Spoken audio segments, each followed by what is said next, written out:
तर दरम्यान दानवेंनी सादर केलेला व्हिडिओ हा एआयद्वारे तयार करण्यात आलेला आहे असा दावा शिवसेनेच्या नेत्यांनी केलेला आहे। एआयद्वारे व्हिडिओ करून आमदारांची बदनामी करण्याचा हा प्रयत्न आहे अशी प्रतिक्रियाही संजय शिरसाट यांनी दिली आहे।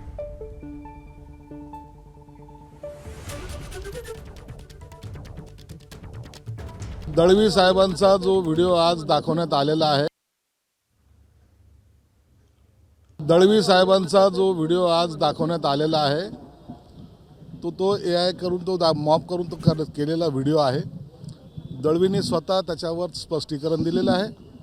त्यांनी हेही सांगितलं की मी नागपूरमध्ये आहे, ओपन चॅलेंज आहे माझं, त्यांनी यावं, पुरावे दाखवावेत, मी पदाचा राजीनामा देईन। या स्टेजला जेव्हा एखादा आमदार जातो त्या टायमाला त्याचा असलेला कॉन्फिडन्स तर त्याच्याकडे असतो।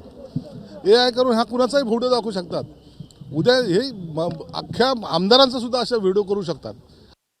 अंबादास दानवेंनी आतापर्यंत जेवढे आरोप केले त्याच्यामध्ये कुठल्याही आरोपात तथ्य आढळलं नाही आहे आणि तो व्हिडिओ मी काही बघितला नाही। आणि आजकाल काय एआयच्या माध्यमातून सगळे नकली व्हिडिओ बनवले जातात आणि नेमकं अधिवेशन असलं की तेव्हाच आम्हाला आमच्या आमदारांना आमच्या पक्षाला टार्गेट केलं जातं आहे। हे फक्त निवडणूक अधिवेशनापुरते इश्यू असतात।